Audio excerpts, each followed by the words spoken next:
In this video, we're going to learn the open and close procedure to set you up for a successful service period.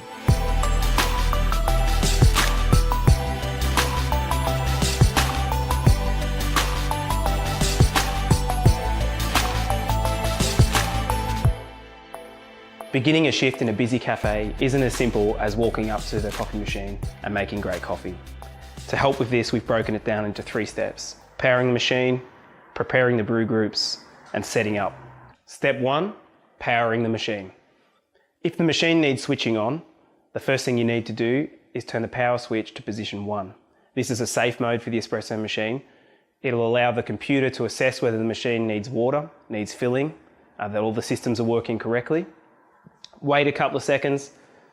If you don't hear the machine take on water, you're now ready to switch it to position 2. Position 2 will engage the heating element and the machine will begin to heat. Step 2, preparing the brew groups for extraction. If at the start of your shift the portafilters have been soaking overnight in a chemical solution, you'll need to wash them in warm soapy water and rinse them thoroughly before preparing the brew group for extraction. If you're using a stainless steel portafilter, these are really easy to clean and don't get much build-up. So hand washing daily is enough to keep these clean. Once a week, chemical solution for no more than 30 minutes. Always assume that the portafilters and the brew groups have had contact with chemical. Extract a minimum of 2 shots per portafilter and 2 shots per brew group before preparing espresso for your customers. There's 2 reasons for doing this. You remove the chemical residue, but also preheat the portafilters so we get the right flavour profile out of the coffee. Step 3, preparing for service. Okay, so everything's clean and warm. It's now time to set up for service. Have a look at the following diagram. You will need to make sure all of the cups on the top of the machine are preheated prior to preparing any hot drinks. If a coffee is made correctly in a cold cup, the end result will be a cold coffee.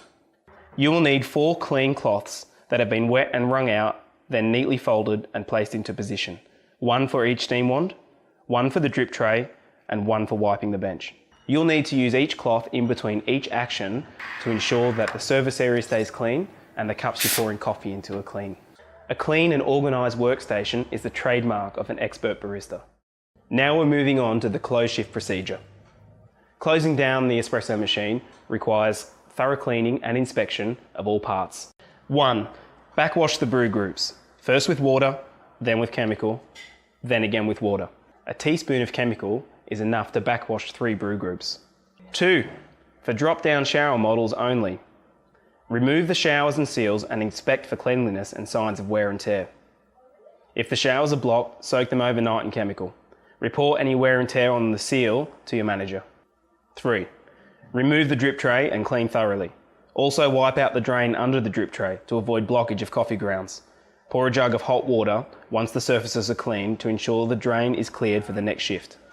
4. Wipe the steam wands with a clean wet cloth and run steam through the steam wand for 15 to 20 seconds.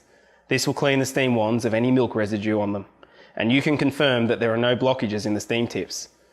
If the steam tips are blocked, soak in boiling water for 20 minutes, then running dry steam through will clear the blockage. 5. Make sure all surface areas of the machine are cleaned and polished, including the cup tray and customer side of the machine.